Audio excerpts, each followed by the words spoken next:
Hi అండి. మన ఐదో వెంచర్ రావడం జరిగింది. ఎర్రచందనం ఇది మొత్తం 400 ఎకరాలండి. సో వెంచర్ కూడా చాలా అద్భుతంగా ఉంది. మొత్తం మెయింటెనెన్స్ పరంగా కానివ్వండి, గ్రోత్ పరంగా కానీ చాలా అద్భుతంగా ఉంది. సో చూడండి సార్ ఎంత గ్రోత్ వచ్చిందో. ఆల్రెడీ క్రొకోడైల్ స్కిన్ అంటే మొత్త చర్మం అంటారు దీన్ని, ఆల్రెడీ స్టార్ట్ అయిపోయింది. ఆ హైట్ కూడా ఆల్మోస్ట్ 15 to 20 feet హైట్ పెరిగింది. సో అద్భుతం గ్రోత్ వస్తుంది సార్. ఇది బయట ప్రదేశాల్లో వేస్తే మొక్క రాదు, గ్రోత్ రాదు, హార్డ్వుడ్ లోపల హార్డ్వుడ్ ఫామ్ అవ్వదు. సరే ఎక్కడైతే పెరుగుతాయో సార్ మన గూగుల్ని సెర్చ్ చేయండి. దీని మదర్ ల్యాండ్స్ కేవలం సౌత్ ఆంధ్ర ఈస్టర్న్ ఘాట్స్లో మాత్రమే ఉన్నాయి.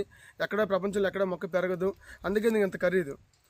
సరే పొద్దున మనం ఇప్పటిదాకా 9,50,000 మొక్కలు పెట్టాము. సో ఈ మొక్కలు కూడా మొత్తం కంపెనీ పర్చేజ్ చేస్తుంది. మనకు మాత్రం బయర్ లైసెన్స్ ఉంది ఇండియాలో, ఇంకెవరికి లేదు బయర్ లైసెన్స్ ఎర్రచందనం కొనడానికి. మీరు ఎంక్వైరీ చేయండి, వాళ్ళ దగ్గర నుండి చూపించమనండి. అదేవిధంగా ఈ కొన్న ఎర్రచందనం నుంచి బై ప్రొడక్షన్స్ అంటే ఏం చేస్తారు సార్ అంటే, వీటి నుంచి సోప్స్ కానివ్వండి, కాస్మెటిక్స్ కానివ్వండి, ఫర్నిచర్స్ కానివ్వండి మన కంపెనీ మ్యానుఫ్యాక్చరింగ్ చేస్తుంది. మన కంపెనీ బయట దేశాలు ఎక్స్పోర్ట్ చేస్తుంది. మనకు మాత్రం ఇండస్ట్రీ లైసెన్స్ ఉంది సార్.